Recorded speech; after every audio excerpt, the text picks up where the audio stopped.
ഈശോ മിശിഹായിൽ ഏറെ സ്നേഹം നിറഞ്ഞവരെ, ഇന്ന് ഓശാന തിരുനാൾ. ഒലിവിൻ ചില്ലകളേന്തി ഓശാന പാടിയ ജെറുസലേം നിവാസികൾക്കിടയിലൂടെ യേശു മഹത്വപൂർണനായി രാജകീയ പ്രവേശനം നടത്തിയതിൻ്റെ അനുസ്മരണം.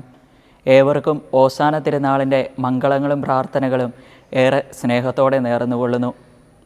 നമ്മൾ ഓശാന തിരുനാളോടുകൂടി നോമ്പിൻ്റെ ഏറ്റവും അവസാനത്തെ ആഴ്ചയിലേക്ക്, ഈശോയുടെ തിരുവത്താഴ പീഡാനുഭവ മരണ ഉദ്ധാന രഹസ്യങ്ങളെ അനുസ്മരിക്കുന്ന ആഴ്ചയിലേക്ക് നമ്മൾ പ്രവേശിച്ചിരിക്കുകയാണ്. ഏവർക്കും ഏറ്റവും അനുഗ്രഹപ്രദമായ ഒരു വലിയ വാരവും ആശംസിച്ചുകൊള്ളുന്നു. ഇന്നത്തെ 4 വായനകളും ഈശോയുടെ ജെറുസലേം പ്രവേശനത്തെയും അവൻ്റെ രാജത്വത്തെയുമാണ് സൂചിപ്പിക്കുന്നത്. സക്കറിയ പ്രവാചകൻ്റെ പുസ്തകം 6-ാം അധ്യായം 9-ാം തിരുവചനം ഇപ്രകാരം നമ്മൾ വായിക്കുന്നു: ഇതാ നിൻ്റെ രാജാവ് നിൻ്റെ അടുക്കലേക്ക് വരുന്നു, അവൻ പ്രതാപവാനും വിജയശ്രീലാളിതനുമായി വിനയാന്വിതനായി കഴുതയുടെ പുറത്ത് കഴുതക്കുട്ടിയുടെ പുറത്ത് കയറി വരുന്നു. ഹോസാന, ദാവീദിൻ്റെ പുത്രന് ഹോസാന എന്ന് വലിയ ആരവത്തോടെ ഉച്ചത്തിൽ നിലവിളിച്ചുകൊണ്ട് അവരുടെ വസ്ത്രങ്ങളും വഴിയിൽ നിരത്തി, സൈത്തിൻ കൊമ്പുകളും വഴിയിൽ നിരത്തിയാണ് യേശുവിനെ അവർ വരവേറ്റത്. ഹോസാന എന്ന പദം ഹോഷിയ എന്ന ഹീബ്രു പദത്തിൽ നിന്നാണ് വന്നത്.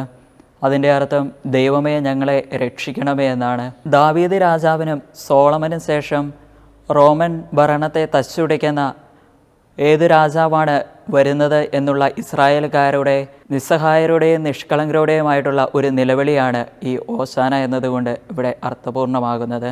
സ്നേഹം നിറഞ്ഞവരെ, വിജയശ്രീലാളിതനായി കടന്നു വരുന്ന യേശു രക്തചൊരിച്ചിലിനോ വിപ്ലവത്തിനോ കടന്നു വരുന്നവനല്ല, മറിച്ച് സമാധാനം വിതയ്ക്കുവാൻ കടന്നു വരുന്നവനാണ്.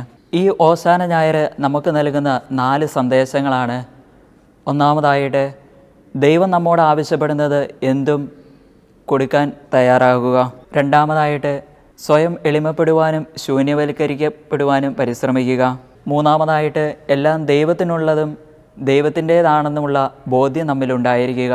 അവസാനമായിട്ട്, ശരീരത്തിൻ്റെ വിശുദ്ധി അഭംഗുരം കാത്തു സൂക്ഷിക്കാനായിട്ട് പരിശ്രമിക്കുക. പ്രിയമുള്ളവരെ, ഈ 4 സന്ദേശങ്ങളുടെയും രത്നചുരുക്കമെന്ന് പറയുന്നത് സ്വാർത്ഥതയുടെയും ആഡംബരത്തിൻ്റെയും മതിൽക്കെട്ടുകൾ പൊളിച്ചുകൊണ്ട് സ്നേഹത്തിൻ്റെയും എളിമയുടെയും പാതയിലൂടെ സഞ്ചരിക്കാൻ ഓരോ ക്രൈസ്തവനും കടപ്പെട്ടിരിക്കുന്നു എന്നുള്ള ഒരു ആഹ്വാനമാണ് ഈ ഓശാന ഞായർ നമുക്ക് മുമ്പിൽ വിരൽ ചൂണ്ടിക്കാണിക്കുന്നത്. സഭാപിതാവായ വിശുദ്ധ ആഗസ്തീനോസ് ഇപ്രകാരം പറയുന്നുണ്ട്: സ്വയം എളിമപ്പെടുക, അപ്പോൾ ദൈവം നമ്മോടൊപ്പം ഇറങ്ങി വരുമെന്ന്. ഓശാന നാളിൽ നമ്മൾ ദേവാലയത്തിൽ നിന്ന് പുറത്തേക്ക് ഇറങ്ങുമ്പോൾ ആദിമാതാപിതാക്കളുടെ പാപം മൂലം അടയ്ക്കപ്പെട്ട പറുദീസായുടെ വാതിൽ അടയ്ക്കപ്പെടുന്നതായിട്ടും, നമ്മൾ വീണ്ടും കുരുത്തോലയുമായിട്ട് ദേവാലയത്തിനുള്ളിലേക്ക് പ്രവേശിക്കുമ്പോൾ അവിടെ വാതിലിൽ 3 പ്രാവശ്യം കൊട്ടുമ്പോൾ യേശുവിൻ്റെ കുരിശിലൂടെ ആ നഷ്ടപ്പെട്ട പറുദീസായുടെ വാതിൽ വീണ്ടും തുറക്കപ്പെടുന്നതായിട്ടാണ് നമ്മൾ പുനരാവിഷ്കരിക്കപ്പെടുന്നത്. ആനന്ദത്തോടെയും ആർപ്പുവിളിയോടെയും നമ്മൾ ഓശാന തിരുനാൾ തുടങ്ങുന്നുവെങ്കിലും അതിന് പുറകെ വരുന്നത് കുറേ കുരിശുകളാണ്. എന്നാൽ അതിനും അപ്പുറം ഒരു ഉദ്ധാനം ഉണ്ടെന്നുള്ള ഒരു ഉറപ്പ് നമുക്ക് നൽകുന്നുണ്ട്. അതിനാൽ സ്നേഹം നിറഞ്ഞവരെ, ഈ ഓശാന തിരുനാളിൽ നമുക്കും ഒന്ന് ചിന്തിച്ചു നോക്കാം. ക്രിസ്തുവിനെ വഹിക്കുന്ന കഴുതകളാകാതെ കഴുതപ്പുറത്തിരിക്കുന്ന ഒരു ക്രിസ്തു ആകാനെങ്കിലും നമുക്ക് പരിശ്രമിക്കാം.